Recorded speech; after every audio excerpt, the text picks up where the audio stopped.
Hey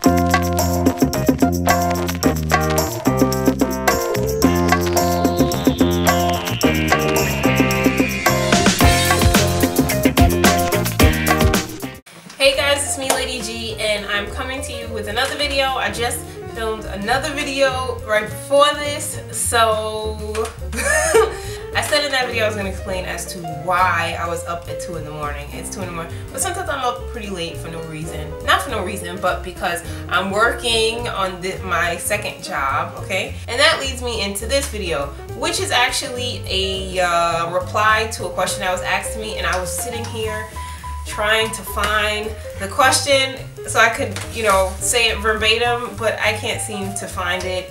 I don't know. Someone basically asked me to do a video or answer some questions on how it is that I started my eBay business. If you saw the last video, I said that I had taped a couple of videos, or I said that I did some taping, and then they were just a mess because the camera went out or something happened. So I did this video before. That's neither here nor there. Let's get into the question. So the question, as I said, it was about, and I'm trying to think of it, okay, from memory, was asking how it is I started my eBay business and what are the steps that I took as far as starting. So once I decided that I wanted to start an eBay business, and you know, that was based on me having some experience just on eBay before, even just, you know, personal experience, and nothing where it was like I was making a business out of it. It's like, you know, of course I would buy stuff on eBay, and I still to this day buy stuff on eBay. If you haven't seen any of my other haul videos, you would know. Like, sometimes I would buy stuff from the stores, whatever it is, and then I just, you know, once the season changes over, I never wore it. So I wasn't even trying to make a profit, and most times before I didn't make a profit, I was just trying to recoup some of my money back. And most of the time, like I said, it was just either, you know, you broke even or it's like half of the amount. So that's how I kind of got the experience as far as the eBay. Once I realized, okay, I want to turn this over into business, it really started after a couple of friends started asking me to sell things for them. So I looked into kind of consignment and what is consisted in consignment. You know, most times with consignment, it's like a brick and mortar store. Sorry for my accent. So usually it's a brick and mortar store. So I didn't want to do that because in New York, obviously, the rent is ridiculous. So I figured, okay, well, I could make it into an online store.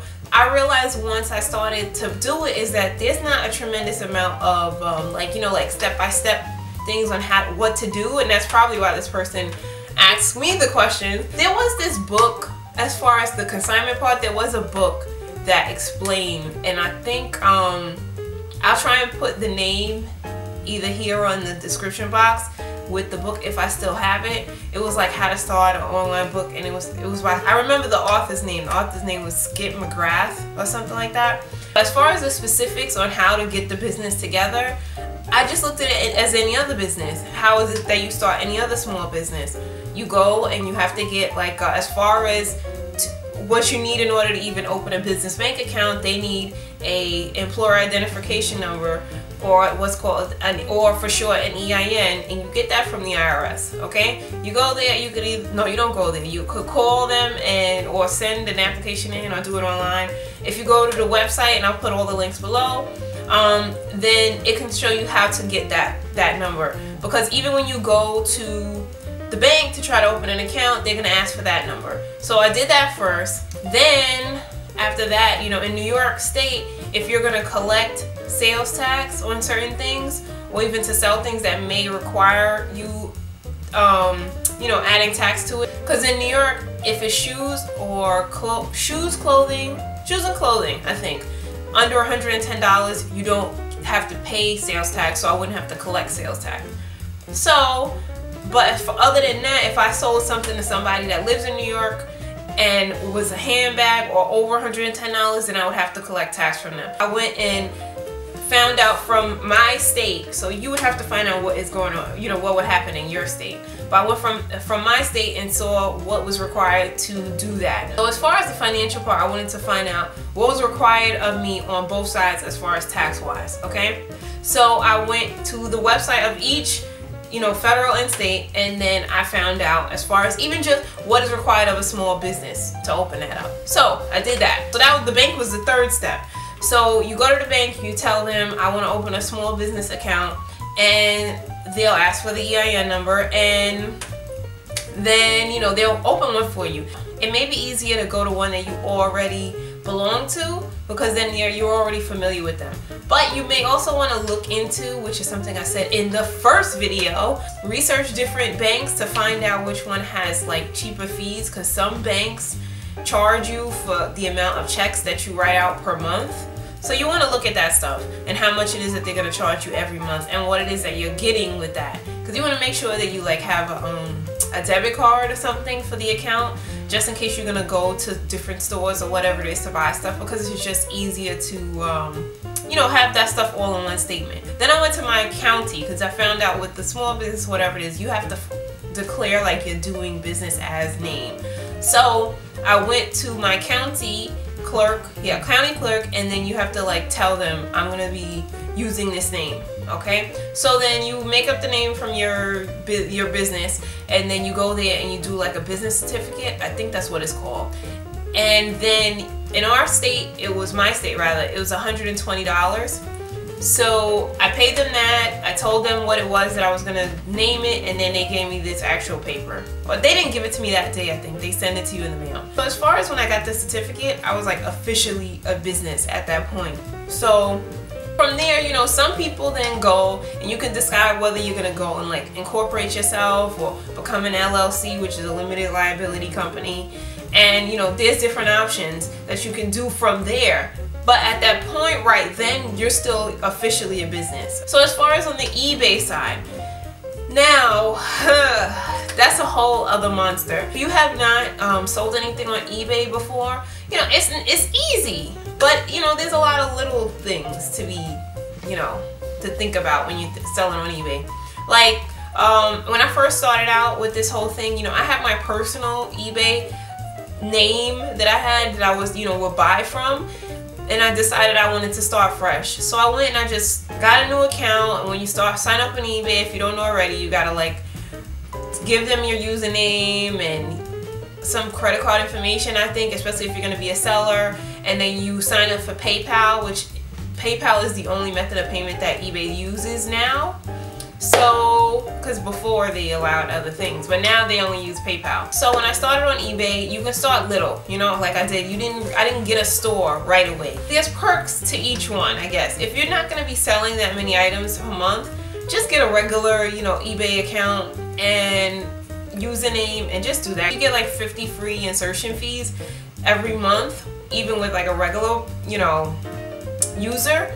And that's a good way to just start out, okay, and see, gauge different things. Because with eBay, you're going to be paying a bunch of different fees. People may not think it. People think, oh, let me just take a picture and slap it up on eBay. But you're going to be paying an insertion fee if you're past that 50, listings limit. Then you're going to pay when the item ends. It's like a final value fee, I think is what it's called. And then when the person pays in PayPal, you get charged a percentage from PayPal too, which eBay owns. But I'm not gonna talk about that. So I just looked on my phone and found the question, okay, because it was a comment that was posted on my eBay rant video. So the person had asked certain things. How do you, as far as the business license, I went and I answered that part as far as I said business certificate, but I meant business license. There we go. How do I make sure that the business name is not being used? So what I did was just kind of Googled it. Whatever the name that I came up with, which is Lady G's Closet, I just went and Googled it, saw if anybody else was using it. I don't know if there's like search engines. Maybe there are search engines in which you can find out if somebody is using it.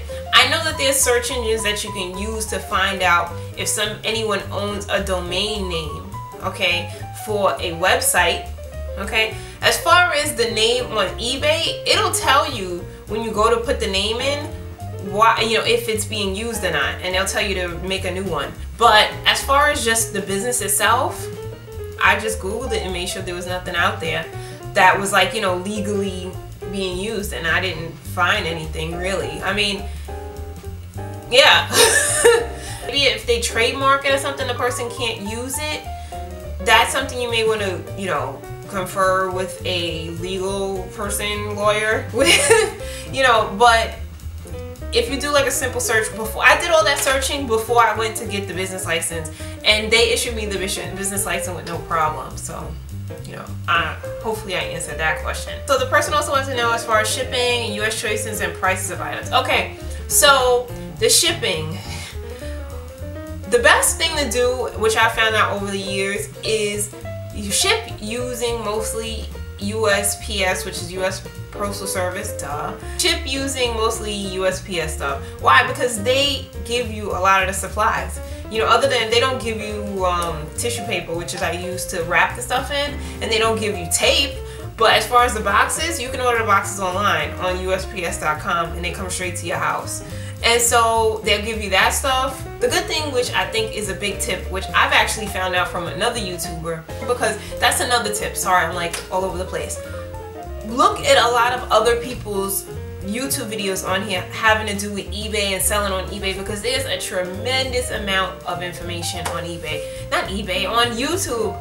For people, for people and by people who do it on a regular basis. One other tip, like I was gonna say before, is that I found out from another YouTuber is that if you get like the flat rate boxes and flat rate like envelopes, let me see if I can get one. These are like the flat rate padded mailers, as they like to call them, and you can see it's a pretty big envelope.